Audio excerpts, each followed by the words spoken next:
नहीं श्री, आशा करती हूँ कि आप सभी लोग अपने घरों में बिल्कुल सुरक्षित होंगे।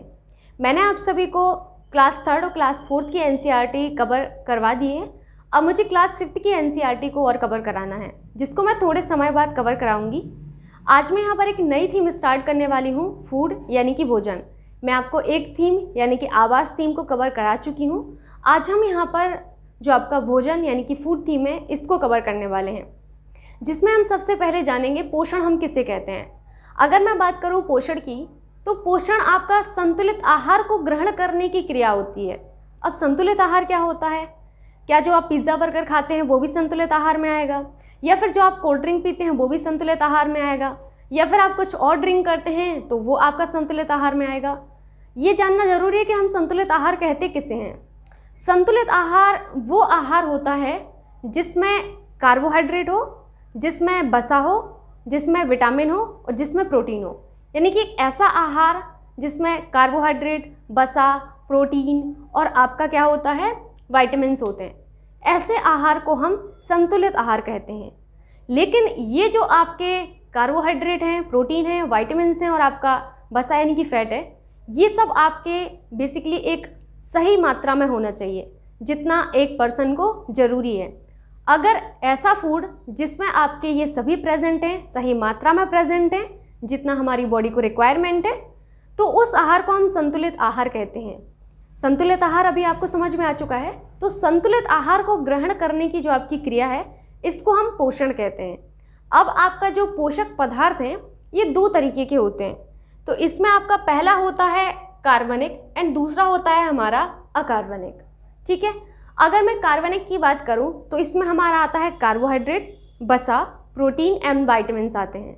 अकार्बनिक में आपका क्या होता है, खनिज तत्व और आपका जल जो है हमारे अकार्बनिक की श्रेणी में आता है।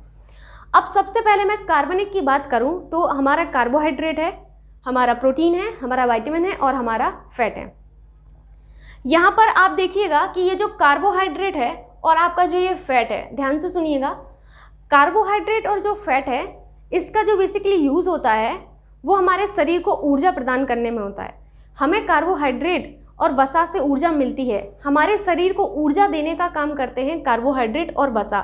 तो आप यहाँ लिख लीजिएगा कि ये हमें ऊर्जा प्रदान करते हैं, कौन, कार्बोहाइड्रेट, एंड आपका जो वसा है ये हमें ऊर्जा प्रदान करते हैं। ठीक है, वहीं प्रोटीन क्या करता है, हमारे शरीर में निर्माण का काम वो हमारे प्रोटीन का ही होता है। हमारे शरीर में निर्माण का जो कार्य होता है वो किसका होता है, प्रोटीन का होता है। विटामिन क्या करता है, विटामिन से क्या कोई एनर्जी मिलती है, नहीं। विटामिन जो है आपका, और जो खनिज तत्व हैं और आपका ये जल है, ये आपको 3 चीज़ें जो दिख रही हैं, खनिज तत्व है, जल है और ये जो विटामिन दिख रहे हैं, ये तीनों आपके बेसिकली उपापचयी क्रियाओं में आपके योगदान देते हैं। किसमें, उपापचयी क्रियाओं में, मेटाबॉलिज्म में। ठीक है, तो जो उपापचयी क्रियाएं हैं, उपापचयी क्रियाओं में आपका बेसिकली खनिज तत्व, जल और विटामिन का योगदान होता है। ऊर्जा देने में कार्बोहाइड्रेट और वसा का योगदान होता है। शरीर में निर्माण कार्य करने के लिए, नई कोशिकाओं का निर्माण करने के लिए, मैं आगे आपको पूरा एक टॉपिक ही पढ़ाऊंगी प्रोटीन, वहाँ पर आपको बताऊंगी। तो शरीर में आपके निर्माण कार्य के लिए योगदान होता है वो प्रोटीन का होता है। तो आपने यहाँ पर देखा कि आपके बेसिकली जो कार्बनिक हैं उनका क्या काम है, जो अकार्बनिक खनिज तत्व हैं उनका क्या काम है। ठीक है, यहाँ पर आपको क्लियर हुआ होगा। लेकिन ये उपापचयी क्रिया आपके माइंड में समझ नहीं आ रहा होगा कि एक्चुअल में उपापचयी क्रिया क्या होती है। ऐसी क्रिया जिसके दौरान शरीर में चीज़ें बनती और बिगड़ती हैं, उसको हम उपापचयी क्रियाओं के अंतर्गत रखते हैं। याद रखिएगा इस चीज़ को। अब हम यहाँ बात करते हैं कार्बोहाइड्रेट की। अगर मैं बात करूँ कार्बोहाइड्रेट की, तो कार्बोहाइड्रेट में कार्बन, हाइड्रोजन और ऑक्सीजन को जो रेशियो होता है वो 1:2:1 होता है। याद रखिएगा, कार्बन, हाइड्रोजन और ऑक्सीजन का जो रेशियो है वो 1:2:1 होता है।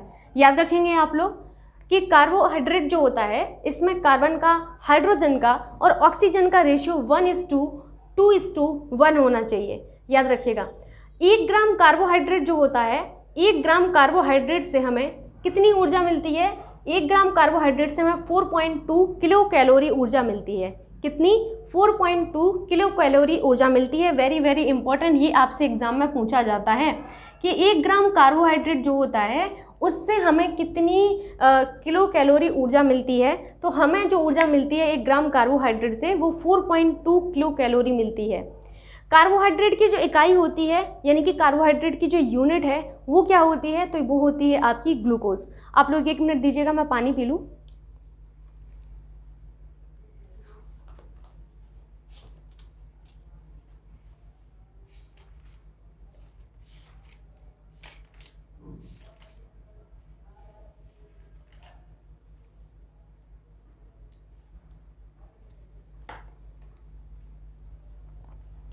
ठीक है, तो यहाँ पर आपको याद रखना है कि जो कार्बोहाइड्रेट होता है, कार्बोहाइड्रेट की यूनिट क्या है, ये एग्जाम में पूछा गया है। तो कार्बोहाइड्रेट की यूनिट होती है ग्लूकोज, याद रखिएगा इस चीज़ को।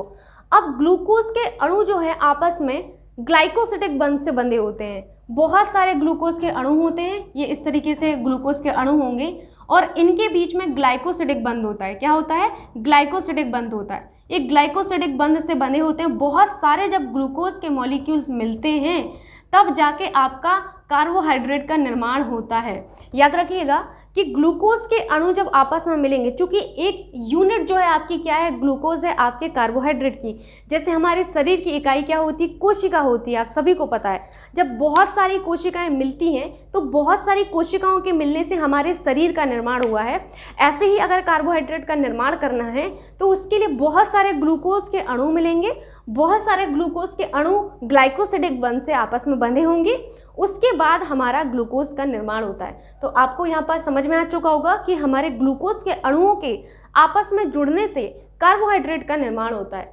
अब यहाँ पर आपको ये भी पता होना चाहिए कि कार्बोहाइड्रेट का काम क्या होता है। जैसे कि मैं आपको बता चुकी हूँ कि हमारे शरीर में ऊर्जा प्रदान करने का काम अगर कोई करता है तो वो तो वसा करता है और दूसरा हमारा कार्बोहाइड्रेट करता है। लेकिन मन में डाउट आता है, हमें कार्बोहाइड्रेट से कितनी % एनर्जी मिलती है? क्या हमारे शरीर को केवल कार्बोहाइड्रेट से ही 100% एनर्जी मिल जाती है? क्या हमारे शरीर में और भी न्यूट्रिएंट्स की आवश्यकता होती है? तो मैं आपको बता दूं कि आपके जो कार्बोहाइड्रेट हैं इनसे हमारे शरीर को लगभग 70% एनर्जी मिलती है। ये आपको अच्छे से याद रखना है। हमारे शरीर को 70% एनर्जी जो मिलती है वो हमें कार्बोहाइड्रेट से मिलती है। ऊर्जा यानी कि एनर्जी प्रदान करने का जो काम है वो किसका होता है? वो आपके कार्बोहाइड्रेट का होता है। याद रखेंगे इतनी चीज़ें कार्बोहाइड्रेट के बारे में। सबसे पहले रेशियो 1:2:1 होता है। 1 ग्राम कार्बोहाइड्रेट से 4.2 किलो कैलोरी ऊर्जा मिलती है। कार्बोहाइड्रेट की इकाई आपकी ग्लूकोज होती है। ग्लूकोज के अणु ग्लाइकोसिडिक बंध से आपस में बनते हैं, तब जाके ग्लूकोज का निर्माण होता है। वहीं पर आपने देखा कि आपके कार्बोहाइड्रेट का काम होता है आपका बेसिकली ऊर्जा प्रदान करना। हमारे शरीर को लगभग 70% ऊर्जा कहाँ से मिलती है? हमारे शरीर को 70% ऊर्जा मिलती है कार्बोहाइड्रेट से। 4.2 किलो कैलोरी आपकी जो है ऊर्जा मिलती है 1 ग्राम कार्बोहाइड्रेट से। इस चीज़ को भी आपको याद रखना है कि 4.2 किलो कैलोरी ऊर्जा है। ठीक है, ये बहुत इंपॉर्टेंट है। 4.2, इसमें कन्फ्यूजन नहीं होना है आपको। अब यहाँ पर आपका कार्बोहाइड्रेट 3 फॉर्म में होता है। सबसे पहला होता है मोनोसैकेराइड, दूसरा होता है डाइसैकेराइड एंड तीसरा होता है आपका पॉलीसैकेराइड। ये तीनों ही आपको याद रखने हैं। हमारा जो कार्बोहाइड्रेट है ये किन 3 फॉर्म में है? Monosaccharide, disaccharide and polysaccharide. Monosaccharide जो होता है इसमें हमारा ग्लूकोज आता है, फ्रक्टोज आता है एंड गैलेक्टोज आता है। इनको अभी हम 1 बाय 1 करके पढ़ने वाले हैं आगे के लेक्चर्स में, बहुत इंपॉर्टेंट है। तो याद रखिएगा कि मोनोसैकेराइड में ग्लूकोज, फ्रक्टोज एंड गैलेक्टोज होता है। कन्फ्यूज़न नहीं रखना है। बहुत लोगों को कन्फ्यूज़न होता है कि आपके मोनोसैकेराइड में कौन है, डाइसैकेराइड में कौन है। तो मोनोसैकेराइड में ग्लूकोज, फ्रक्टोज एंड आपका गैलेक्टोज होता है। डाइसैकेराइड में क्या होता है? माल्टोज होता है, सुक्रोज होता है, लैक्टोज होता है। माल्टोज हुआ, सुक्रोज हुआ एंड लैक्टोज हुआ, ये तीनों हमारे डाइसैकेराइड की कैटेगरी में आते हैं। और हमारे पॉलीसैकेराइड की कैटेगरी में आता है स्टार्च आता है, और क्या आता है? काइटिन आता है, सेलुलोज आता है और ग्लाइकोजन आता है। वेरी वेरी इंपॉर्टेंट, आपको ये पता होना चाहिए कि आपके पॉलीसैकेराइड में क्या क्या आता है। पॉलीसैकेराइड में स्टार्च आता है, सेल्यूलोज आता है, ग्लाइकोजन आता है और काइटिन आता है। इतनी चीज़ें आपकी पॉलीसैकेराइड में आती हैं, याद रखेंगे इस चीज़ को आप लोग। डाइसैकेराइड में हमारा माल्टोज, सुक्रोज एंड लैक्टोज होता है। माल्टोज जो है आपका ग्लूकोज प्लस ग्लूकोज से बनता है, सुक्रोज अब आपका ग्लूकोज और फ्रक्टोज से, और वहीं गैलेक्टोज आपका ग्लूकोज और गैलेक्टोज से। इस चीज़ को याद रखना है, ये ग्लूकोज है, ये ग्लूकोज है, ये ग्लूकोज, फ्रक्टोज, ग्लूकोज, गैलेक्टोज। इतनी चीज़ें क्लियर हुई। कार्बोहाइड्रेट किन 3 फॉर्म में होता है? सबसे पहला मोनोसेकेराइड, दूसरा डाइसेकेराइड, तीसरा पॉलीसेकेराइड। मोनोसेकेराइड में क्या आएगा? Glucose, fructose and galactose. Disaccharide में माल्टोज, सुक्रोज एंड और क्या आएगा? लैक्टोज आएगा। पॉलीसेकेराइड में बहुत हटके है, इसमें कंफ्यूजन यहीं पर हो सकता है बस। पॉलीसेकेराइड में स्टार्च, सेलुलोज, ग्लाइकोजन एंड आपका काइटिन आता है। इन सभी का यूज़ आपको पढ़ना है। स्टार्च क्या होता है, काइटिन क्या होता है, सेलुलोज क्या होता है, आपके एग्जाम में पूछा जाता है। अब यहाँ पर देखिए मोनोसेकेराइड में आपका चाहे ग्लूकोज हो, चाहे फ्रक्टोज हो, चाहे गैलेक्टोज हो, इन सभी का अगर रासायनिक आपसे सूत्र पूछा जाए, यानी कि आपका केमिकल फॉर्मूला पूछा जाए, तो ये आपका C6H12O6 होता है। क्या होता है? C6H12O6 होता है। डाइसेकेराइड में माल्टोज, सुक्रोज एंड आपका लैक्टोज होता है। इसका फॉर्मूला C12H22 एंड O11 होता है। याद रखिएगा आप लोग कितना होता है? C12H22O11 होता है। ठीक। पॉलीसेकेराइड में आपको याद नहीं रखना है, बस आपसे अगर कभी पूछा जाएगा तो मोनोसेकेराइड का पूछा जा सकता है, जो कि C6H12O6 होता है।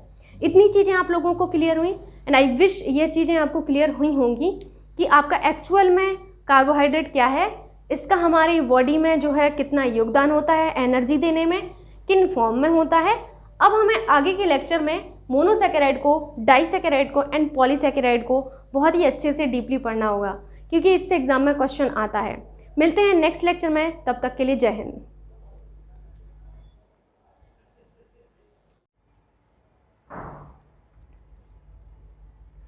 Hello everyone, welcome back to Nainstree classes and this is Nainstree. आशा करती हूँ कि आप सभी लोग अपने घरों में बिल्कुल सुरक्षित होंगे। आज के इस लेक्चर में मैं आप सभी के साथ कार्बोहाइड्रेट्स के बारे में डिस्कशन करने वाली हूँ, क्योंकि पिछले लेक्चर में हमने फूड थीम को स्टार्ट किया था, जिसमें हमने कार्बोहाइड्रेट्स के बारे में थोड़ा सा डिस्कशन किया था। आज हम यहाँ पर कार्बोहाइड्रेट्स के बारे में डिस्कशन करने वाले हैं, जिसमें आप जो कार्बोहाइड्रेट्स हैं उसके monosaccharide, disaccharide and polysaccharide form को जानने वाले हैं। मोनोसेकेराइड में अगर मैं बात करूँ तो सबसे पहले आपका आता है ग्लूकोज। ग्लूकोज जो है आपका बेसिकली इसको आपको पचाने की आवश्यकता नहीं होती है, यानी कि इसको डाइजेस्ट करने की आवश्यकता नहीं होती है, क्योंकि ये पहले से ही आपका पचा पचाया होता है। इस चीज़ को आपको याद रखना है कि जो पहले से पचा पचाया होता है वो आपका ग्लूकोज होता है। अगर ये पहले से ही आपका पचा पचाया है तो इसको हमें पुनः पाचन की ज़रूरत ही नहीं होगी।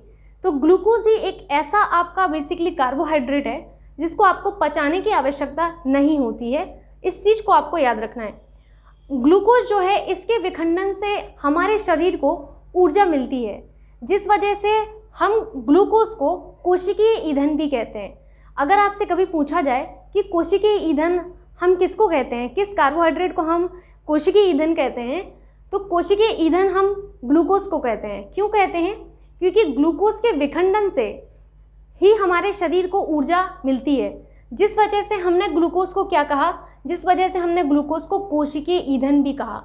अपार्ट फ्रॉम दिस आपको याद रखना है अंगूर की शर्करा आपकी ग्लूकोज होती है। इस चीज़ को याद रखिएगा, अंगूर की शर्करा।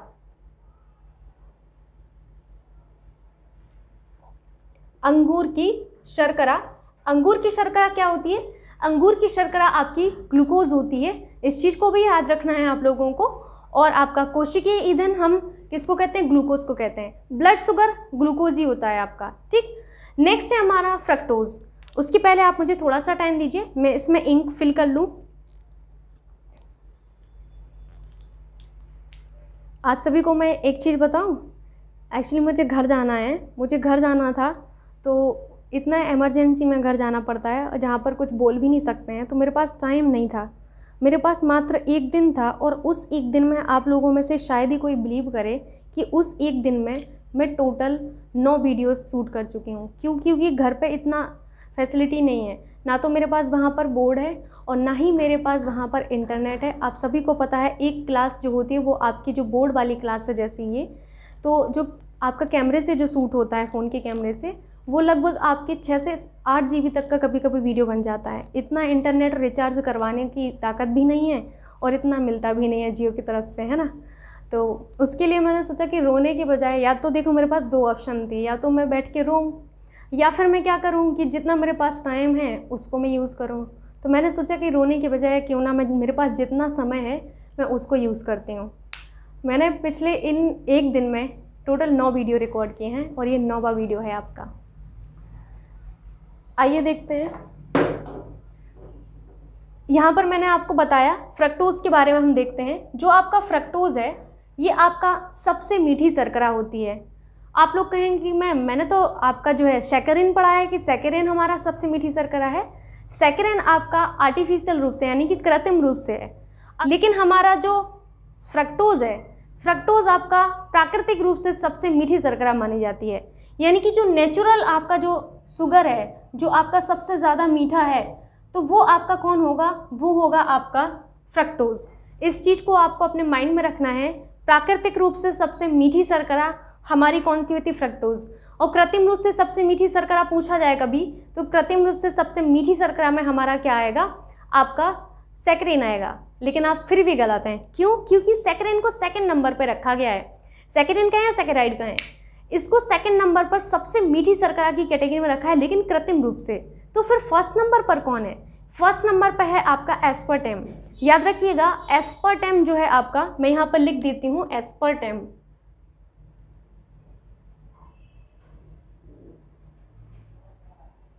एस्पार्टेम जो है ये आपका कृत्रिम रूप से सबसे मीठी शर्करा है और इसके बाद सैकेराइड कहें या फिर सैकरिन कहें, इसका नंबर आता है। Very very important.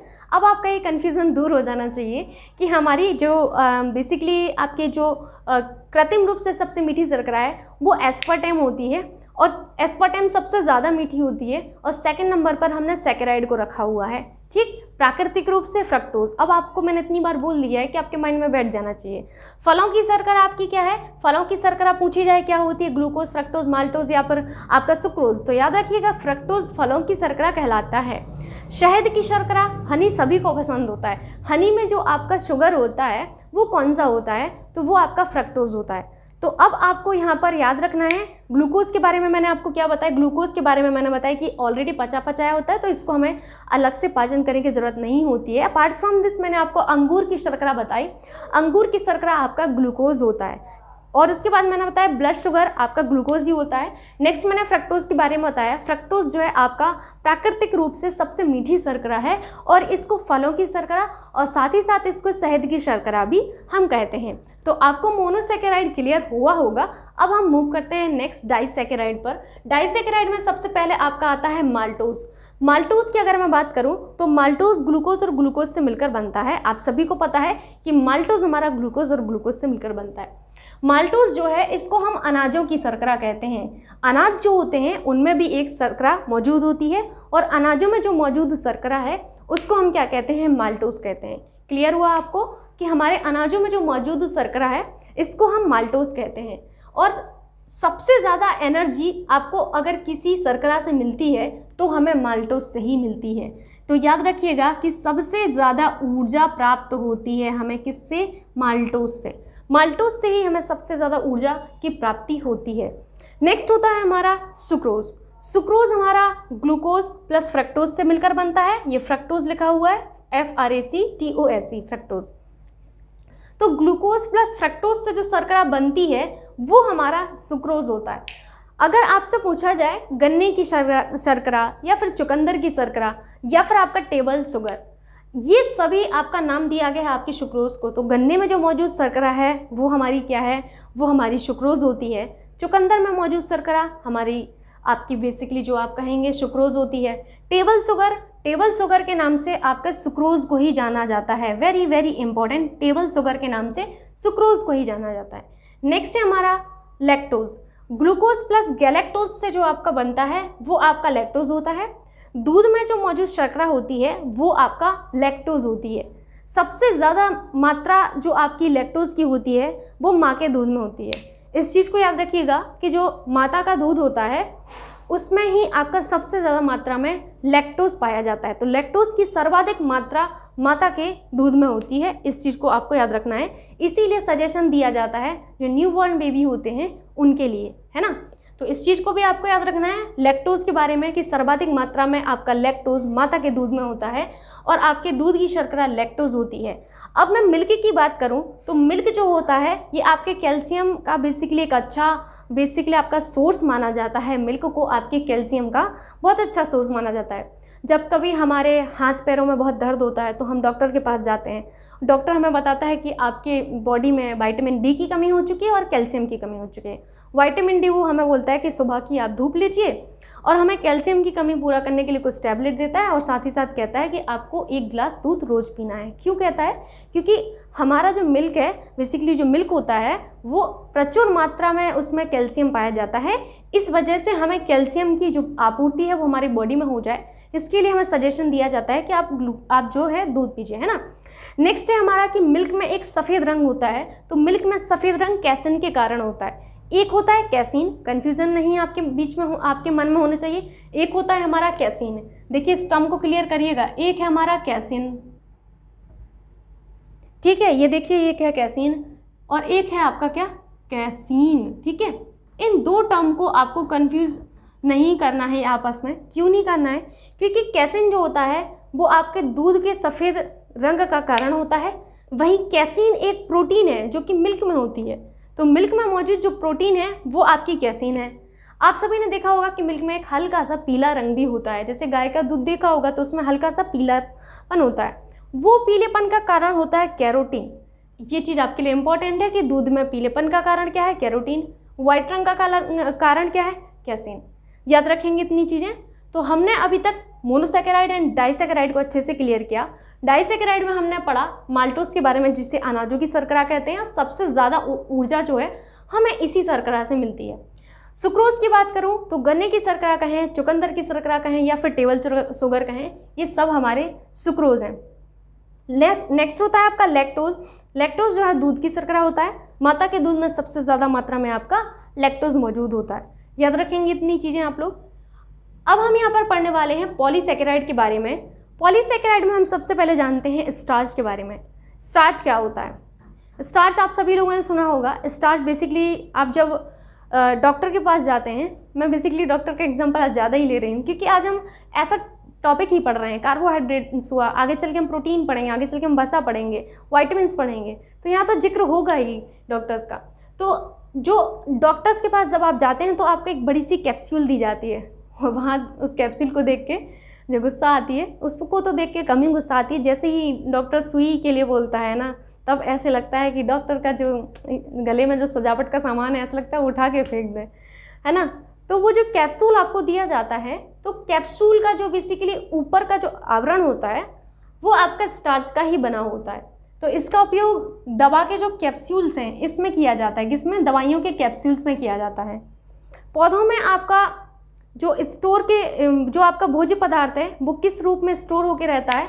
तो पौधों में जो भोज्य पदार्थ संचित रहता है वो स्टार्च के फॉर्म में रहता है। वेरी वेरी इंपॉर्टेंट, एग्जाम में पूछा जाता है कि पौधों में संचित भोज्य पदार्थ क्या है?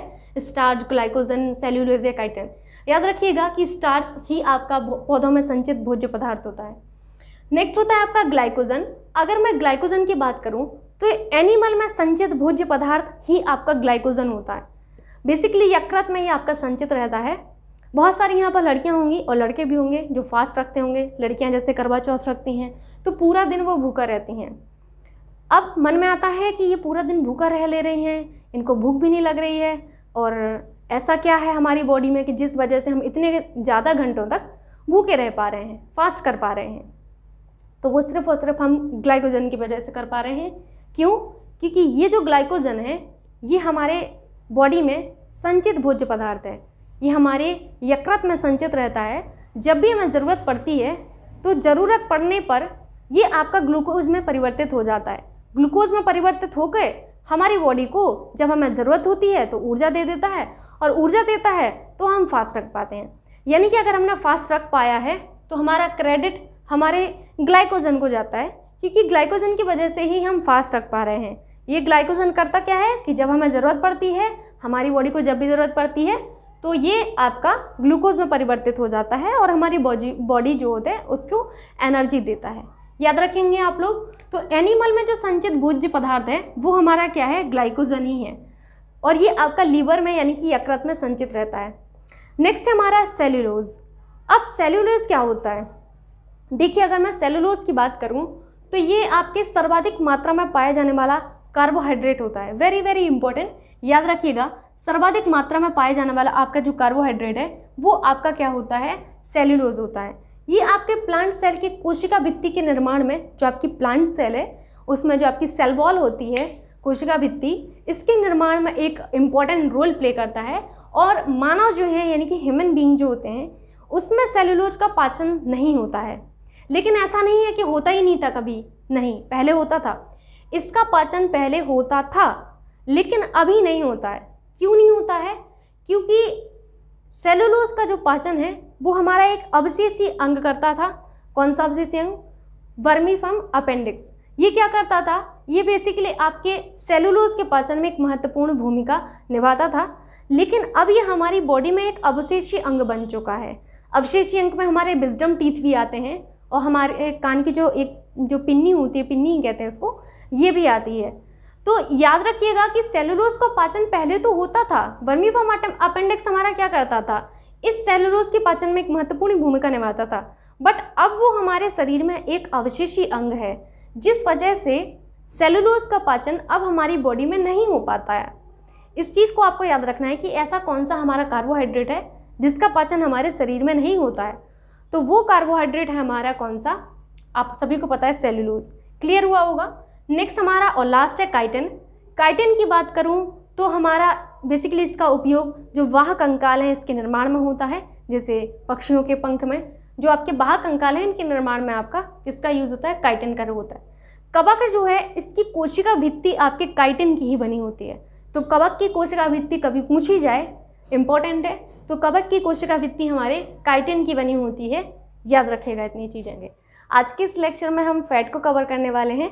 आइए देखते हैं। सबसे पहले जानते हैं कि आपका फैट होता क्या है। अगर मैं फैट की बात करूं तो जब वशीय अम्ल प्लस ग्लिसरॉल मिलते हैं, वशीय अम्ल प्लस ग्लिसरॉल मिलते हैं, तब आपके एस्टर या लिपिड का निर्माण होता है। किसका? एस्टर या लिपिड का निर्माण होता है। लेकिन इस एस्टर या लिपिड में आपको एक चीज़ याद रखना है कि इस एस्टर या लिपिड को हम वसा कब कहते हैं, क्योंकि इसी एस्टर या लिपिड को हम वसा भी कहते हैं और इसी एस्टर या लिपिड को हम तेल की भी संज्ञा देते हैं। तो कब हम इसको वसा कहेंगे, कब हम इसको तेल की संज्ञा देंगे, इस चीज़ को आइए समझते हैं। अगर ये आपका एस्टर 20 डिग्री सेल्सियस तापमान पर आपका ठोस अवस्था में होता है, यानी कि सॉलिड स्टेट में होता है, तब हम इसे वसा नाम देंगे। और जब ये आपका एस्टर 20 डिग्री सेल्सियस तापमान पर द्रव अवस्था में होता है तब हम इसे तेल नाम देते हैं। तो आपने देखा कि इस एस्टर को हम वसा नाम कब देंगे और इस एस्टर को हम तेल नाम कब देंगे। तो यहाँ पर देखिए मैंने लिखा हुआ एस्टर लिपिड जब 20 डिग्री सेल्सियस तापमान पर अगर ठोस अवस्था में है तो इसे हम वसा नाम देते हैं, और जब 20 डिग्री सेल्सियस तापमान पर है द्रव अवस्था में है तो हम इसे तेल नाम देते हैं। आपको एक चीज़ क्लियर हुई सबसे पहला कि आपके वशीय अम्ल प्लस ग्लिसरॉल के मिलने से एस्टर का निर्माण होता है, लिपिड का निर्माण होता है। इस एस्टर या लिपिड को हम वसा भी कहते हैं, इस एस्टर या लिपिड को हम तेल भी कहते हैं। वसा हम कब कहते हैं? जब 20 डिग्री सेल्सियस तापमान पर ये ठोस अवस्था में होता है। तेल हम कब कहते हैं? जब 20 डिग्री सेल्सियस तापमान पर ये आपकी द्रव अवस्था में हो। नेक्स्ट आपको यहाँ पर याद रखना है, जैसे मैंने आपको प्रोटीन्स में बताया था कि हमें दैनिक आवश्यकता 80 to 90 ग्राम्स होती है, ऐसे ही आपको दैनिक आवश्यकता अगर मैं पूछूं कि पर डे आपको कितने ग्राम आपके जो फैट है इनकी आवश्यकता होती है, तो पर डे हमारी बॉडी को लगभग 60 ग्राम फैट की आवश्यकता होती है। कितने ग्राम? 60 ग्राम। नेक्स्ट है आपका 1 ग्राम आपका जो फैट है इसमें आपकी 9.3 किलो कैलोरी आपको ऊर्जा मिलती है। कितने ग्राम? 9.3 किलो कैलोरी आपकी जो ऊर्जा है ये आपको मिलती है। 1 ग्राम फैट से आपको 9.3 किलो कैलोरी ऊर्जा मिलती है। अब और हमारे शरीर को वसा से 30% ऊर्जा मिलती है। अब यहाँ पर देखिए बहुत बड़ा पॉइंट निकल के आता है, वो ये निकल के आता है कि मैम 1 ग्राम आपका जो कार्बोहाइड्रेट था इससे हमें 4.2 किलो कैलोरी ऊर्जा मिल रही थी। कितनी? 4.2 किलो कैलोरी ऊर्जा मिल रही थी, लेकिन फिर भी ये हमारे शरीर को 70% ऊर्जा दे रहा था, है ना। मैंने आप लोगों को कार्बोहाइड्रेट वाले टॉपिक में पढ़ाया है कि 1 ग्राम कार्बोहाइड्रेट से हमारे शरीर को 4.2 किलो कैलोरी ऊर्जा मिलती है और वो हमारे शरीर में 70% ऊर्जा प्रदान करने का काम करते हैं। और यहाँ पर देखिए कि 1 ग्राम फैट 9.3 किलो कैलोरी ऊर्जा दे रहा है, फिर भी ये 30% ही ऊर्जा दे रहा है। ऐसा क्यों? ये तो बहुत बड़ा भेदभाव हो गया, है ना। तो इसका कारण ये है कि जो फैट होते हैं, जो वसा होते हैं, ये जल में आपके कैसे होते हैं? जल में आघुलनशील होते हैं। जल में अघुलनशील होते हैं, कार्बोहाइड्रेट हमारे जल में घुलनशील होते हैं। वसा को अगर आपको घुलनशील बनाना है जल में तो उसके लिए आपका काम आता है पित्तरस। जो पित्तरस होता है, पित्तरस ही आपके वसा को जल में घुलनशील बनाने का काम करता है। जब आपके इस वसा को जल में घुलनशील बनाया जाता है तो इस प्रोसेस को ही हम इमल्सीकरण कहते हैं। जब कभी आपके पित्तरस के द्वारा आपके वसा को जल में घुलनशील बनाया जाता है तो इसको हम क्या कहते हैं, इमल्सीकरण कहते हैं। इस टर्म को भी आपको याद रखना है, इमल्सीकरण, ठीक है, इमल्सीकरण, ठीक, इमल्सी। इस चीज को मैं एक बार फिर से लिख देती हूँ,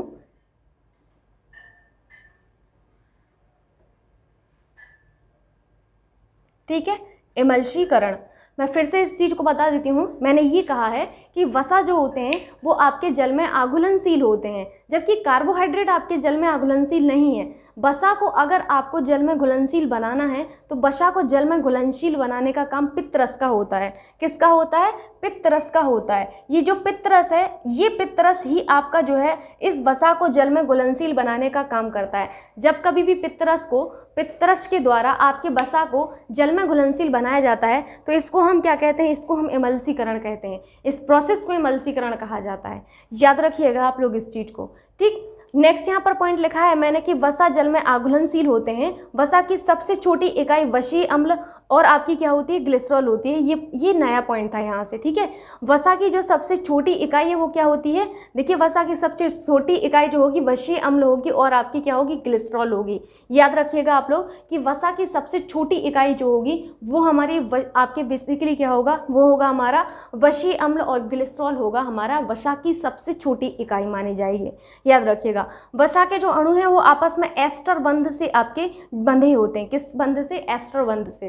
जैसे मैंने आपको बताया था ग्लूकोज के अणु ग्लाइकोसिडिक बंध से बंधे होते हैं, ऐसे ही आपको यहाँ पर याद रखना है कि वसा के अणु आपस में एस्टर बंध जो होते हैं इनसे बंधे होते हैं, ठीक है। अगर मैं वसा के प्रकार की बात करूँ तो वसा दो प्रकार के होते हैं। सबसे पहला होता है आपका संतृप्त वसा और दूसरा होता है आपका असंतृप्त वसा। क्या होता है? एक होता है संतृप्त वसा और दूसरा होता है आपका असंतृप्त वसा। अगर मैं संतृप्त वसा की बात करूं तो संतृप्त वसा के उपयोग से हानिकारक आपका जो कोलेस्ट्रॉल है एलडीएल ये बढ़ता है। एलडीएल यानी कि लिपो डेंसिटी आपका लिपोप्रोटीन, ठीक है, लो डेंसिटी लिपोप्रोटीन, सॉरी, ठीक है। तो इस चीज़ को आपको याद रखना है कि आपके जो संतृप्त वसा हैं इस संतृप्त वसा के उपयोग से आपका एलडीएल जो आपका बेसिकली कोलेस्ट्रॉल है, कोलेस्ट्रॉल जो है एलडीएल ये बढ़ता है। ये एक हानिकारक कोलेस्ट्रॉल होता है और इसके बढ़ने से होता क्या है, हमारी जो रक्त वाहिनियाँ हैं इन रक्त वाहिनियों में आपका जो है एलडीएल ये जमा हो जाता है और रक्त प्रवाह को आपका बेसिकली कम कर देता है। आप सोच कर देखिए कि ये कितना हानिकारक है हमारी बॉडी के लिए। अगर हमारे शरीर में आपका जो कोलेस्ट्रॉल है एलडीएल, हानिकारक कोलेस्ट्रॉल एलडीएल ये बढ़ जाएगा तो हमारी जो रक्त वाहिनियाँ हैं इन रक्त वाहिनियों में हमारा जो रक्त का प्रवाह है ये आपका कम हो जाता है। और अगर रक्त का प्रवाह कम हो जाएगा तो इस चीज़ का प्रभाव आपकी पूरी बॉडी पर पड़ता है, आप सभी को पता है। तो इससे ये एक कारण ये भी होता है कि आपकी बॉडी में आपके मोटापा जो है ये बढ़ जाता है। तो याद रखिएगा कि हृदय रोग और मोटापा जैसी समस्या जो है आपकी इसी के कारण होती है, क्योंकि हानिकारक जो कोलेस्ट्रॉल है आपका एलडीएल ये आपका बढ़ गया है। तो इसकी वजह से क्या होगा, रक्त आपका जो है प्रवाह कम हो रहा है। रक्त प्रवाह कम होगा तो सबसे पहले तो आपका जो हृदय संबंधी रोग है वो होंगे, दूसरा आपका मोटापा होगा, ठीक, क्योंकि आपका एलडीएल जम गया है जिस वजह से मोटापा हो रहा है। और आपकी रक्त वाहिनियों में जमने के कारण हो क्या रहा है, रक्त वाहिनियों में जमने के कारण रक्त का प्रवाह रुक रहा है जिस वजह से हृदय रोग हो रहे हैं। तो दोनों को आप रिलेट कर पा रहे हैं कि नहीं, इस चीज़ को समझिए, ठीक है। अगर मैं बात करूं कि संतृप्त वसा आपका किस में होता है तो संतृप्त वसा आपके मांस में होता है, चर्बी में होता है, घी में होता है, अंडा में होता है, दूध में होता है, मक्खन में होता है। ये सब हमारे संतृप्त वसा के उदाहरण हैं। आप लोगों ने देखा होगा जब कभी भी ऐसे व्यक्ति जिनको मोटापा से रिलेटेड प्रॉब्लम होती है या फिर हृदय रोग होता है तो उनको डॉक्टर मना करता है कि ना तो आप मांस खाइए, ना आप चर्बी, ना घी, और आपको दूध, घी, मक्खन ये सब उसको बंद कर दिया जाता है। क्यों? क्योंकि ये सब हमारे संतृप्त वसा के उदाहरण हैं। और ये सब हमारी बॉडी में क्या करते हैं, आपके हानिकारक कोलेस्ट्रॉल LDL को बढ़ा देते हैं। ठीक है, इसीलिए सजेशन दिया जाता है कि आप इन सभी चीज़ों को साइड में कर दीजिए थोड़े दिन। नेक्स्ट होता है हमारा असंतृप्त वसा। असंतृप्त वसा, इसके उपयोग से LDL हाई डेंसिटी लिपोप्रोटीन बढ़ता है जो कि हानिकारक कोलेस्ट्रॉल को कम करता है। तो ये तो देखिए अच्छा ही काम कर रहा है। ये बेसिकली क्या कर रहा है, हाई डेंसिटी आपके जो लिपोप्रोटीन है इसको बढ़ाता है जो कि हानिकारक जो कोलेस्ट्रॉल है इसको कम करता है। अब देखिए जब ये इतना अच्छा काम कर रहा है तो हमें ये भी जानना होगा कि संतृप्त वसा के एग्जाम्पल क्या हैं ताकि हम उनको कंज्यूम करना शुरू करें।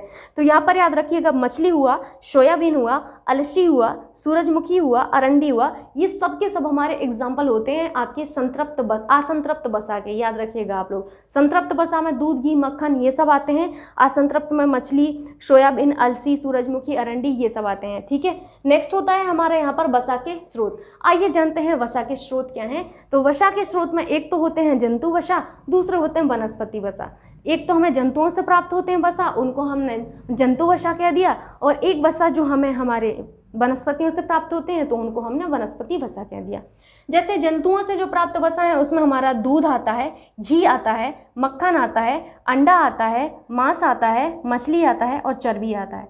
अगर मैं वनस्पति वसा की बात करूं तो ताड़ आता है, नारियल आता है, आपका अलसी आता है, सूरजमुखी आता है, बादाम आता है, मूंगफली आता है, काजू और अखरोट। इस चीज़ को भी आपको याद रखना है कि वनस्पति वसा में हमारे ताड़, नारियल, अलसी, सूरजमुखी, बादाम, मूंगफली, काजू, अखरोट, इसी में आपका और क्या आएगा, इसी में आपके बेसिकली अलसी भी आ जाएगा, है ना। अलसी लिखा हुआ है, एक चीज़ और कुछ में से अरंडी आ जाएगा, अरंडी भी आपका इसमें ही आएगा। ठीक, तो ये आपको याद रखना है कि वसा के स्रोत क्या हैं और आपके वसा के प्रकार क्या हैं। नेक्स्ट होता है कि जब हमारे शरीर को आपके दैनिक जीवन में 60 ग्राम वसा की ज़रूरत पड़ ही रही है तो आखिर ये हमारी बॉडी में ऐसा क्या काम कर रहा है जिस वजह से हमारी बॉडी को इसकी आवश्यकता पड़ रही है। ये भी हमें पता होना चाहिए कि आखिर ये ऐसा क्या काम कर रहा है। तो वसा के कार्यों में यहाँ पर सबसे पहले आपको याद रखना है कि ये हमारे शरीर का ताप नियंत्रित करता है। कैसे करता है ताप नियंत्रित? क्या ये AC हमें देता है या फिर हमें सर्दियों में जाकर हमारा जो है वो जो रूम हीटर है वो देता है? नहीं। देखिए ऐसा होता है ना कि हमारी जो बॉडी है, हमारी त्वचा जो है, इस त्वचा के नीचे आपका एक बेसिकली एक वसा की आपकी एक परत होती है। ये जो वसा की परत है आपकी बॉडी के नीचे, ये आपका किस चीज़ का काम करती है? ये आपके बेसिकली ऊष्मा की कुचालक होती है। ऊष्मा की कुचालक होने के साथ ये आपका क्या करती है कि इंसुलेटर का काम करती है। इंसुलेटर का कार्य करते हुए ये एक विशेष कार्य करती है कि आपके शरीर के तापमान को नियंत्रित करती है, जिस वजह से कहा जाता है कि आपके शरीर का ताप नियंत्रित करने का काम वसा का होता है। तो यहाँ पर आपको समझ में आ गया होगा कि हमारी त्वचा के नीचे एक परत होती है। कौन सी परत होती है? जिसको हम कहते हैं आपकी वसा की परत। ये जो वसा की परत है हमारी बॉडी में बेसिकली एक ऊष्मा की कुचालक के रूप में काम करती है और इंसुलेटर का कार्य करती है। इंसुलेटर का कार्य करने की वजह से ये हमारे शरीर के ताप को नियंत्रित करती है, जिस वजह से कहा जाता है कि वसा हमारे शरीर के ताप को नियंत्रित करते हैं। नेक्स्ट है हमारा कोमल अंगों की सुरक्षा करता है। आपके शरीर में हृदय है, आपके शरीर में और भी अंग हैं, वृक्क हैं, इन सभी अंगों की बेसिकली सुरक्षा बहुत ज़रूरत होती है। क्यों? क्योंकि ये हमारे ऐसे अंग हैं जो बहुत ही ज़्यादा कोमल अंग होते हैं। तो इन कोमल अंगों की सुरक्षा करने के लिए कुछ तो ऐसा होना चाहिए जिस वजह से ये आपके कोमल अंग हैं जो बाहरी आघात है इससे बचे रहें। इसी वजह से आपका जो है हमें आपका जो है बेसिकली जो आपके कोमल अंग हैं, इन कोमल अंगों के ऊपर आपकी वसा की एक पतली सी परत रहती है। ये जो वसा की पतली सी परत है ये हमारे कोमल अंगों को किससे बाहरी आघात से बचाती है। तो इसीलिए कहा जाता है कि वसा जो है आपके कोमल अंगों की सुरक्षा करता है। कैसे करता है? मैंने आपको बताया। वसा आपके कोमल अंगों की सुरक्षा किस तरीके से करता है? आपके जो कोमल अंग है जैसे हृदय हुआ, वृक्क हुआ, इन सभी के चारों ओर आपकी एक वसा की पतली सी परत होती है और ये जो पतली सी परत है, यही एक पतली सी परत हमारे जो कोमल अंग हैं इन सभी अंगों को बाहरी आघातों से बचाती है, जिस कारण से कहा जाता है कि वसा जो है एक बहुत ही अच्छा कार्य करता है हमारे कोमल अंगों की सुरक्षा करने में। ठीक है, नेक्स्ट यहाँ पर देखिए ऊर्जा का उत्पादन करता है। जैसे कि मैंने आप सभी को बताया है कि हमारे शरीर को लगभग 30% ऊर्जा वसा से मिलती है और वहीं आपको मैं कल बता चुकी हूँ कि 70% ऊर्जा आपको कार्बोहाइड्रेट से मिलती है। ठीक है, नेक्स्ट आपको यहाँ पर पॉइंट लिखा हुआ है कि विटामिन के का अवशोषण करता है और आपके vitamin A, D, E, K का वसा में घुलनशील होते हैं। देखिए इस चीज़ को आपको याद रखना है कि आपका जो वसा हैं, वसा में आपके घुलनशील वाइटामिन जो होते हैं वाइटामिन ए डी ई के होते हैं कि नहीं।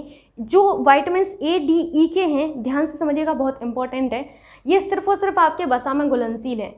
मानकर चलिए कि ये अगर वसा में घुलनशील ना होते तो आपके शरीर में इन वाइटामिन्स की कमी हो जाती। क्यों? क्योंकि जब ये वसा में घुलनशील नहीं है, क्योंकि ये वाटर में तो आपके घुलनशील होते नहीं हैं, और वाटर में घुलनशील नहीं और वसा प्रेजेंट नहीं है। वसा अगर प्रेजेंट नहीं है तो विटामिन ए डी ई के नहीं घुल पाएंगे, विटामिन ए डी ई के नहीं घुल पाएंगे तो शरीर में विटामिन की कमी हो जाएगी, होगी कि नहीं। इस चीज़ को मैं फिर से समझाती हूँ। मैंने ये कहा है कि आपका जो वसा है, इस वसा में आपके vitamin A, vitamin D, vitamin E और विटामिन के, ये आपके 4 विटामिन ऐसे विटामिन हैं जो कि आपके फैट सॉल्युबल होते हैं, वसा में आपके घुलनशील होते हैं और जल में आपके अघुलनशील होते हैं। ठीक है। अब आपके शरीर में अगर वसा प्रेजेंट नहीं है, सोच कर देखिए इस चीज़ को, आपके शरीर में अगर वसा प्रेजेंट नहीं है, वसा की प्रेजेंट नहीं है, तो विटामिन ए डी ई के ये कभी घुल नहीं पाएंगे। जब ये घुल नहीं पाएंगे तो हमारे शरीर में ऑब्वियस सी बात है कि विटामिन ए डी ई के की कमी हो जाएगी। विटामिन ए डी ई के की कमी होगी तो तमाम तरीके के रोग होंगे। इसी वजह से आपका जो वसा है एक बहुत ही अच्छा कार्य करता है, इन सभी विटामिन का अवशोषण करता है, विटामिन ए का, विटामिन ए डी का, विटामिन ई का और विटामिन के का। इस वजह से कहा जाता है कि आपका जो वसा है आपके विटामिन ए डी ई के का अवशोषण करता है। इस चीज़ को भी याद रखना है। और मैंने ये लास्ट पॉइंट लिखा है कि ये इसमें घुलनशील होते हैं। घुलनशील होने का मतलब यही है कि ये आपके जो हैं आपके वसा में घुल जाते हैं, जिस वजह से हमारी बॉडी को प्रॉपर जो आपके विटामिन हैं ये आपके मिलते रहते हैं। अगर ये घुलनशील नहीं होंगे तो हमारी बॉडी को विटामिन ही नहीं मिल पाएंगे, हमारी बॉडी के विटामिन की रिक्वायरमेंट ही नहीं हो पाएगी, है ना। क्यों? क्योंकि ये जल में तो घुलनशील ही नहीं है। तो कुछ तो ऐसा चाहिए जिसमें ये घुलनशील रहें। तो अभी आपको क्लियर हो गया होगा। मैं विश करती हूँ कि आपको ये लेक्चर पूरा समझ में आया होगा। आप आज के इस लेक्चर में हम विटामिन्स को कवर करने वाले हैं। आइए देखते हैं। अगर मैं बात करूँ विटामिन्स की, तो विटामिन्स आपके एक तरीके के कार्बनिक यौगिक होते हैं और ये हमारे शरीर में नहीं बनते, लेकिन हमारी शरीर को इनकी आवश्यकता होती है। इस वजह से हमारे शरीर में इनकी आपूर्ति बनी रहे, हमें इनको बाहर से कंज्यूम करना पड़ता है। यानी कि हमें विटामिन्स की ज़रूरत होती है और विटामिन्स की ज़रूरत पूरा करने के लिए हम इनको बाहर से कंज्यूम करते हैं, क्योंकि हमारे शरीर में विटामिन्स का निर्माण नहीं होता है। ठीक है। अब यहाँ विटामिन्स के बारे में आपको एक चीज़ याद रखनी है कि विटामिन्स जो हैं इनकी खोज किसने की थी। आप मुझे 1 मिनट दीजिएगा। विटामिन्स की खोज की अगर बात की जाए तो विटामिन्स की खोज तो लूनिन ने की थी। किसने की थी? लूनिन। लूनिन आपके एक वैज्ञानिक थे जिन्होंने आपके विटामिन्स की खोज की थी, लेकिन इसका नाम जो है विटामिन वो किसी और ने दिया था। तो वो किसने दिया था? कैसिमर फंक ने दिया था। अक्सर स्टूडेंट को कन्फ्यूज़न होता है विटामिन के नामकरण और उनकी खोज को लेकर। तो आप लोगों को यहाँ पर याद रखना है कि खोज लूनिन ने की थी, लेकिन इनका जो नामकरण है विटामिन्स का नामकरण विटामिन किसने दिया था? तो ये आपका कैसिमर फंक ने दिया था। किसने? कैसिमर फंक ने दिया था। याद रखिएगा। ये जो विटामिन्स हैं वैसे तो इनकी जो ज़रूरत है हमारे शरीर में बहुत ही कम मात्रा में होती है। कम मात्रा का मतलब ये है कि इनकी अल्प मात्रा ही हमारी बॉडी को सफिशिएंट होती है, लेकिन इनकी कमी से रोग भयंकर होते हैं। यानी कि हमारी बॉडी को इनकी ज़रूरत तो कम है, मतलब इनकी अल्प मात्रा ही हमारी बॉडी को ज़रूरत होती है, लेकिन इनकी कमी से रोग जो आपके होते हैं वो बहुत ही ज़्यादा भयंकर होते हैं। तो यहाँ पर आपको आगे बताऊँगी मैं। देखिए यहाँ पर लिखा हुआ है कार्बन, हाइड्रोजन, ऑक्सीजन से निर्मित सरल कार्बनिक यौगिक हैं, इनकी आवश्यकता कम मात्रा में होती है। यही आपका लिखा गया है। मैंने आपको ऑलरेडी बताया है कि आपके जो विटामिन्स होते हैं ये आपके एक तरीके के कार्बनिक यौगिक होते हैं जो कि कार्बन, हाइड्रोजन और ऑक्सीजन से निर्मित होते हैं। ठीक है। इनकी अल्प मात्रा ही हमारी बॉडी को आवश्यक होती है और इनका निर्माण हमारे शरीर में नहीं होता और इन्हें भोज्य पदार्थों के रूप में हम बाहर से ही जो है ग्रहण करते हैं। चूँकि इनका निर्माण हमारे शरीर में नहीं हो रहा, लेकिन हमारी बॉडी को इनकी ज़रूरत है। अगर हम विटामिन नहीं कंज्यूम करेंगे प्रॉपर मात्रा में तो हमारी बॉडी में बहुत सारे रोग जो हैं वो जन्म ले लेते हैं। तो इनकी आपूर्ति बनी रहे उसके लिए हम भोजन के थ्रू ही इनको कंज्यूम कर सकते हैं विटामिन्स को। नेक्स्ट पॉइंट देखिए कि इनकी अल्प मात्रा ही शरीर को आवश्यक होती है, लेकिन इनकी कमी से भयंकर रोग होते हैं। इनका पाचन जो है वो आमाशय में होता है। ये आपके लिए इम्पोर्टेंट है कि इनका डाइजेशन कहाँ होता है। तो इनका डाइजेशन यानी कि जो पाचन है ये आपके आमाशय में होता है। याद रखिएगा इस चीज़ को कि इनका पाचन कहाँ पर होता है, आमाशय में होता है। अब आपके जो विटामिन्स हैं वो कौन कौन से होते हैं, तो आपके विटामिन ए होता है, बी होता है, सी होता है, डी होता है, ई होता है और आपके के होते हैं। वैसे तो विटामिन बी जो है इनके आपको आगे मैं विटामिन बी कॉम्प्लेक्स वगैरह पढ़ाऊंगी, लेकिन यहाँ पर अभी आपको याद रखना है कि vitamin A, B, C, D, E और के ये आपके विटामिन्स हैं। इन विटामिन्स को दो कैटेगरी में आपका बांटा गया है। पहली कैटेगरी वो है जो वसा में घुलनशील हैं विटामिन, दूसरी कैटेगरी में रखे गए हैं जो आपके जल में घुलनशील होते हैं। अब यहाँ पर आपको याद ये रखना होता है, चूँकि एग्जाम में कई बार आता है यही चीज़, कि कौन से ऐसे विटामिन हैं जो कि आपके वसा में घुलनशील हैं, कौन से ऐसे विटामिन्स हैं जो आपके जल में घुलनशील है। हालांकि जब मैंने आप लोगों को फैट पढ़ाया तो मैंने वहाँ पर बताया था कि फैट में घुलनशील विटामिन कौन कौन से हैं। अगर ये फैट में घुलनशील नहीं होंगे तो आप इस चीज़ को समझिए कि वो अगर फैट में घुलनशील नहीं है और जल में आपका ऑलरेडी ये घुलते ही नहीं है, और अगर फैट भी प्रेजेंट नहीं है तो अगर फैट प्रेजेंट नहीं है तो वहाँ पर आपके जो विटामिन्स हैं वो घुल ही नहीं पाएंगे, क्योंकि वो वाटर में तो घुल रहे ही नहीं है ना। अब फैट प्रेजेंट नहीं है, अगर फैट ना हो, मान के चले कि फैट भी ना हो, तो ये विटामिन जो फैट में घुलनशील हैं वो घुल ही नहीं पाएंगे और बॉडी में इनका अवशोषण नहीं होगा। जब बॉडी में इनका अवशोषण नहीं होगा तो ऑटोमेटिकली आपकी बॉडी में इनकी कमी हो जाएगी और इनकी कमी से फिर रोग उत्पन्न होते हैं। ठीक है, तो यहाँ पर मैंने आपको बताया कि ये जो vitamin A, B, C, D, E और के हैं इनको दो कैटेगरी में रखा गया है। पहला फैट सॉल्युबल और दूसरा वाटर सॉल्युबल। दो तरीके के आपके विटामिन हैं। फैट सॉल्युबल में आपके कौन कौन से आते हैं, तो याद रखिएगा कि फैट सॉल्युबल में आपके देखिए विटामिन बी और सी को हटा दीजिए, ये आपके जल में घुलनशील होते हैं। बाकी के ए, डी, ई और के, विटामिन ए, डी और के आपके जो हैं किसमें, ये आपके फैट सॉल्युबल होते हैं। अब यहाँ पर मैंने आपको ये कहा है कि चूँकि ये विटामिन ऐसे विटामिन है, विटामिन ए, डी, ई के, जो केवल और केवल फैट में ही घुलते हैं, ये आपके जल में नहीं घुलते। जल में नहीं घुलते तो यानी कि यहाँ पर एक चीज़ समझ में आ रही होगी कि इनका अवशोषण केवल और केवल फैट ही कर सकता है, वसा ही इनका अवशोषण कर सकता है। मान के चले कि अगर फैट नहीं होता तो विटामिन ए, डी, ई और के इनको कोई भी अवशोषित ही नहीं कर पाता। जब ये आपके घुलनशील नहीं होते, इनको अवशोषण नहीं होता, तो automatically vitamin A, D, E और के की हमारी बॉडी में कमी हो जाती और उससे फिर तमाम तरीके के रोग उत्पन्न होते हैं। यही मैंने आपको थोड़ी देर पहले समझाया था। ये हैं आपके विटामिन बी और सी जो कि आपके जल में घुलनशील होते हैं।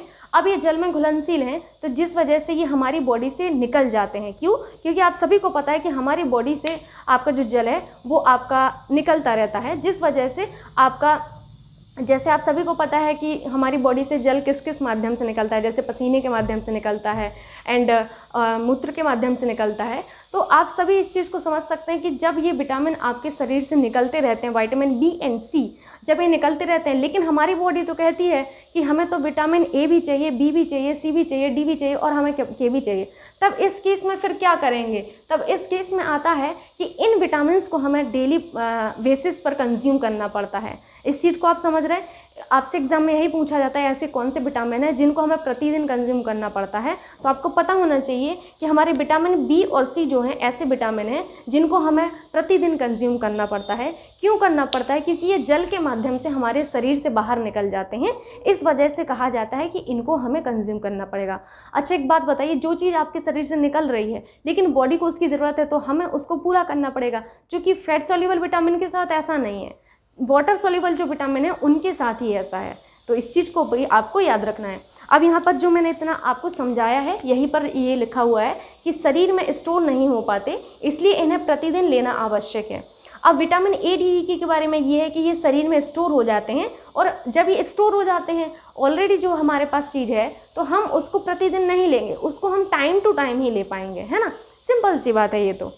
अब यहाँ पर देखिए मैंने यहाँ पर विटामिन ए के बारे में बताया है। तो विटामिन ए जो है इसका सबसे पहले तो आपको रासायनिक नाम पता होना चाहिए। इनकी खोज किसने की थी? तो विटामिन ए की खोज मैक्यूलन ने की थी। किसने की थी? मैक्यूलन ने की थी।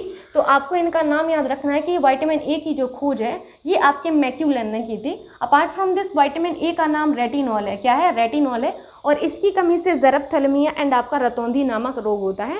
बेसिकली आपको याद रखना है कि विटामिन ए जो है इसकी खोज आपके मैक्यूलन ने की थी। रासायनिक नाम रेटिनॉल है। और आपका जो रोग होता है विटामिन ए की कमी से वो रतौंधी होता है एंड ज़रफ-थैलेमिया होता है। याद रखिएगा। विटामिन ए के स्रोत आपसे पूछे जाते हैं तो विटामिन ए के स्रोत बहुत सारे हैं, जैसे आपका गाजर हुआ, पालक हुआ। कई बार आप लोग देखते होंगे कि अगर आप लोगों की आई साइट वीक है, जैसे मेरी आई साइट बहुत वीक है, तो मुझे बताया जाता है कि गाजर खाइए और आप बेसिकली वो खाइए, क्या कहते हैं उसको, पालक खाइए। पका हुआ जो बेसिकली आम होता है इसमें भी विटामिन ए होता है, इसको याद रखिएगा। पपीता में भी होता है। तो गाजर, आम, पपीता। मछली का जो यकृत का तेल है इसमें भी होता है। कॉडफिश आपके जो एक कैप्सूल भी आते हैं, तो ये आपका कंज्यूम करने को बोला जाता है ऐसे लोगों को जिनका आईसाइट वीक होता है ना। तो इसमें आपको यही बताया गया है कि मछली का यकृत का जो तेल है ये भी आपके बेसिकली इस कैप्सूल के बेसिस पे कैप्सूल के फॉर्म में आप लेते हैं, तो ये इसमें विटामिन ए होता है। दूध में, मक्खन में, अंडा में, गोल्डन राइस में सबसे ज़्यादा मात्रा में आपका विटामिन ए होता है। ठीक है, याद रखिएगा इस चीज़ को कि विटामिन ए गोल्डन जो राइस हैं इनमें सर्वाधिक मात्रा में पाया जाता है। ठीक है। अब यहाँ पर आपको एक चीज़ याद रखनी है कि जो विटामिन ए है इसकी विशेषता क्या है। तो विशेषता में आपको याद रखना है ये संक्रमण रोधी विटामिन है। ये हमें कई तरीके के रोगों से बचाता है, जिस वजह से इसको संक्रमण रोधी विटामिन कहा गया है। तो कई बार एग्जाम में पूछा जाता है कि संक्रमण रोधी विटामिन कौन सा है, तो विटामिन ए को संक्रमण रोधी विटामिन कहा जाता है, याद रखिएगा। अब हम जानते हैं विटामिन डी के बारे में, और विटामिन डी के बारे में सबसे पहले तो आपको ये जानना होगा कि विटामिन डी की खोज किसने की थी। तो विटामिन डी की खोज हॉपकिंस ने की थी। किसने की थी? हॉपकिंस ने की थी, याद रखिएगा। नेक्स्ट होता है हमारा विटामिन डी का रासायनिक नाम। विटामिन डी का जो रासायनिक नाम है वो कैल्सीफेरॉल होता है। विटामिन ए का रेटिनॉल, विटामिन डी का कैल्सीफेरॉल, और इसकी कमी से रिकेट्स होता है और आपका ऑस्टियोमेलेशिया होता है। याद रखिएगा विटामिन डी जो है, विटामिन डी की कमी से रिकेट्स एंड ऑस्टियोमेलेशिया होता है। दो आपको रोग याद रखने हैं, वेरी वेरी इंपॉर्टेंट।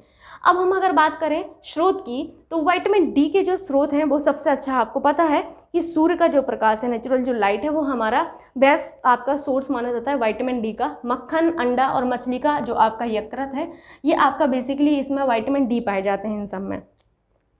जब कभी भी आपकी बॉडी में विटामिन डी की कमी होती है तो डॉक्टर हमें सजेशन देता है कि आपको जो अर्ली मॉर्निंग की धूप है वो सेकना है।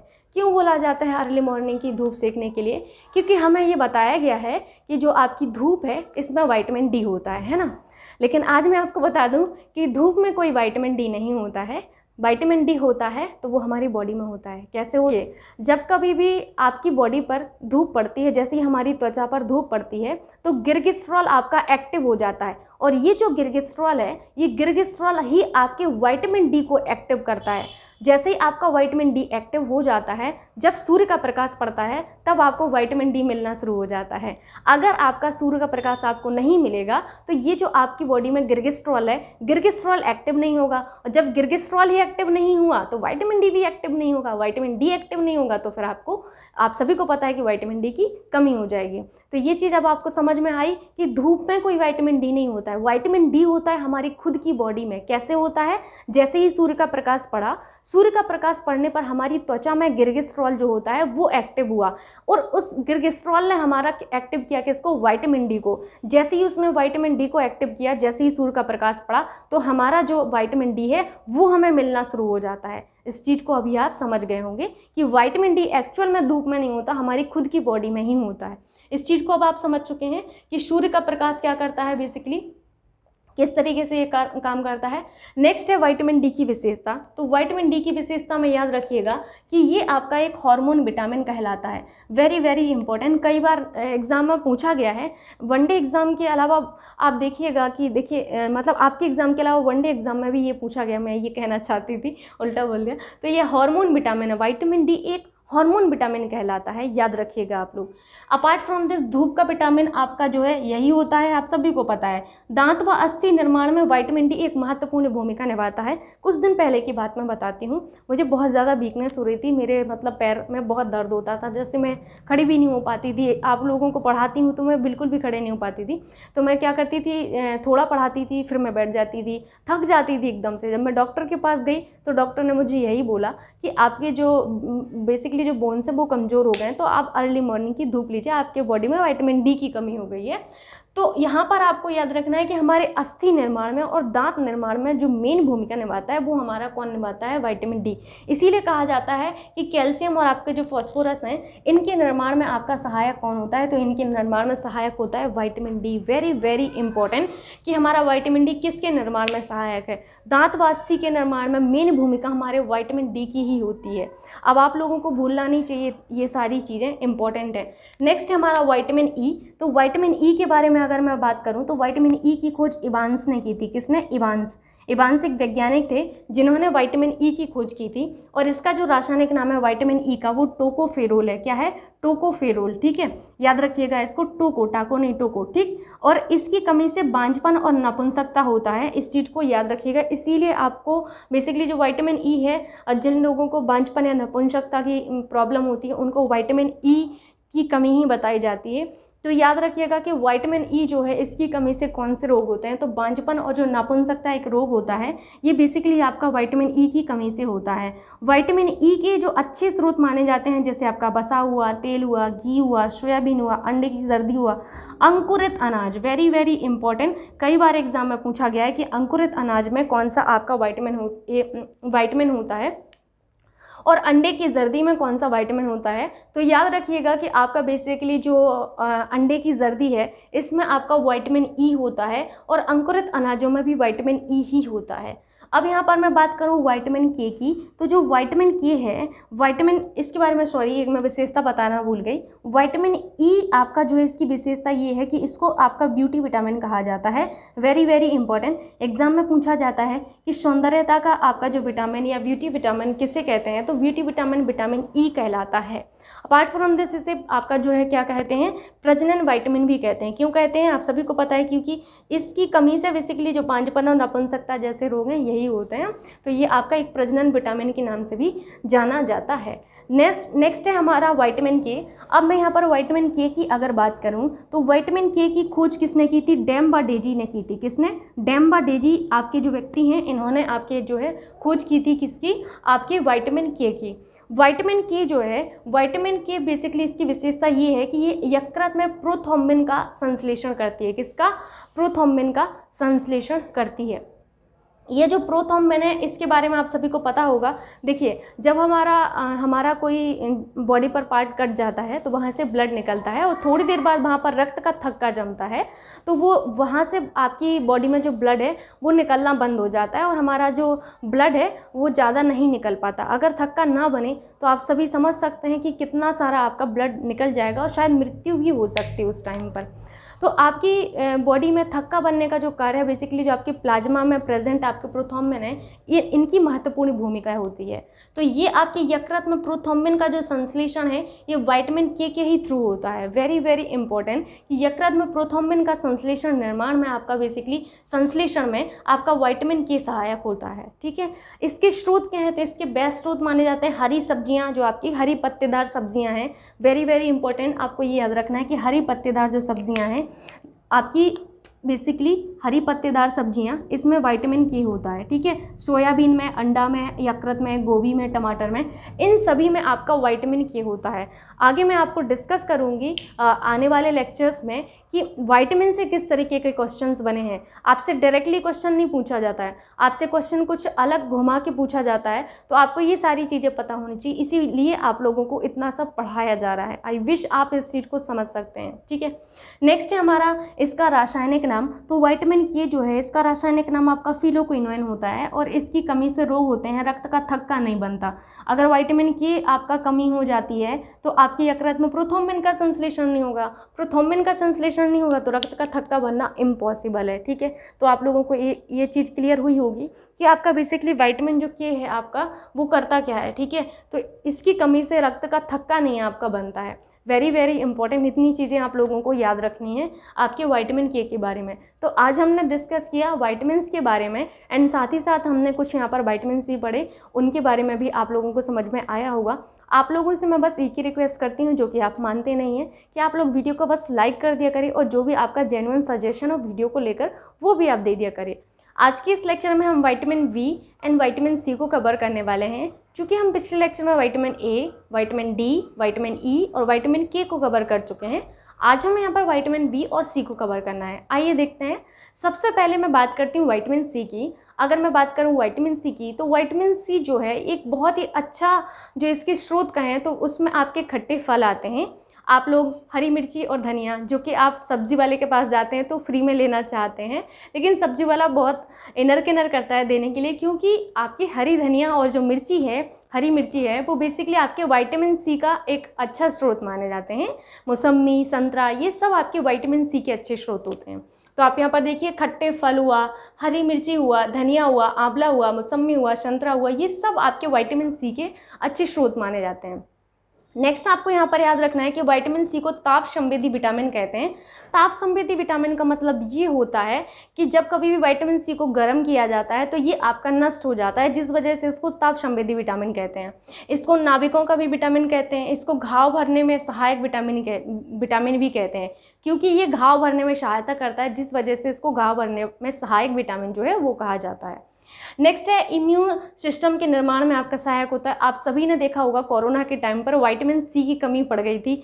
आप लोगों ने देखा होगा, जैसे विटामिन सी की कमी पड़ने का मतलब ये है कि अगर आप मेडिकल शॉप पर जाएंगे तो विटामिन सी की जो टैबलेट्स हैं वो मिलना बहुत मुश्किल हो गया था। क्यों?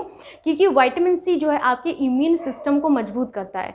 इम्यून सिस्टम को मजबूत करने की वजह से ही आपने देखा होगा कि कोरोना के टाइम पर बहुत सारी प्रॉब्लम हुई विटामिन सी को लेकर। कभी टैबलेट नहीं मिलती थी, मार्केट में संतरा मिल पाना तो मुश्किल ही हो गया था। क्यों? क्योंकि ये सब अच्छे स्रोत थे हमारे किसके, विटामिन सी के, और ये हमारे इम्यून सिस्टम को मजबूत करते हैं, याद रखिएगा। नेक्स्ट है हमारा विटामिन बी कॉम्प्लेक्स। अगर मैं विटामिन बी कॉम्प्लेक्स की बात करूं तो इसमें vitamin V1, V2, V3, V4 नहीं होता है, V5 होता है, V6, V7, V9 and V12 होता है।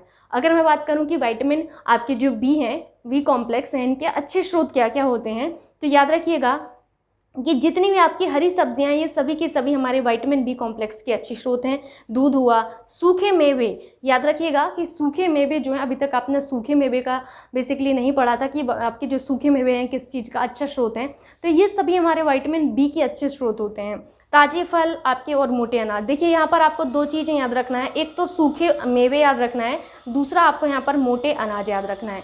तो सूखे मेवे और मोटे अनाज एक बहुत ही अच्छा स्रोत माने जाते हैं विटामिन बी के, याद रखिएगा इस चीज़ को।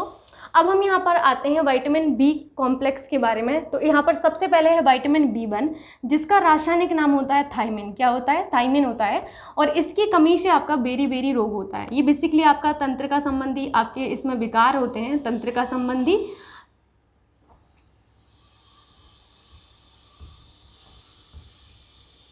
इस चीज़ को आपको समझ में नहीं आ रहा होगा, एक तो ये पेन इतना मोटा हो चुका है ना, तंत्रिका संबंधी। तो आपके जो बेरी रोग है, बेरी में आपका होता क्या है, तंत्रिका संबंधी विकार होते हैं, हृदय संबंधी आपके इसमें विकार उत्पन्न होते हैं। याद रखिएगा कि बेरी है क्या। नेक्स्ट है आपका विटामिन B2। विटामिन B2 का रासायनिक नाम है आपका राइबोफ्लेविन। क्या नाम है? राइबोफ्लेविन आपके विटामिन B2 का रासायनिक नाम है।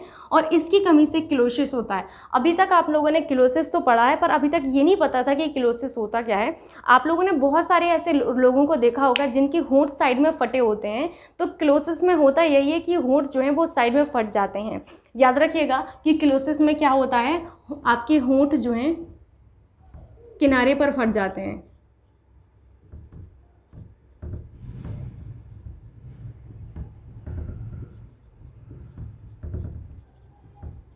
याद रखेंगे। अब हम बात करते हैं विटामिन B3 की। तो विटामिन B3 जो है इसका रासायनिक नाम होता है नियासिन। क्या होता है?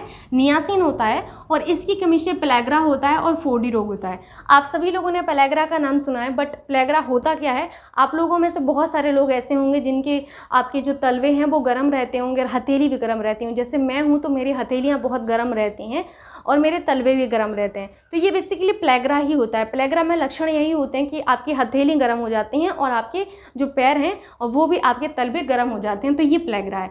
4D की अगर मैं बात करूं कि 4D क्या होता है, देखिए 4D में आपका होता है डायरिया। ये डायरिया है, ठीक है। और ये डर्मेटाइटिस एंड ये डिमेंशिया और ये डेथ होता है। तो यहाँ पर 4D में आपको याद रखना है आपका diarrhoea, dermatitis, dementia and death. Dementia आप सभी को बता दूं, डिमेंशिया जो होता है एक भ्रम टाइप का होता है जहाँ पर लोगों को ये नहीं पता रहता है कि उनको करना क्या है। तो इस 4D में आपको ये 4D का मतलब याद रखना है diarrhoea, dermatitis, dementia and death. इस चीज़ को याद रखिएगा।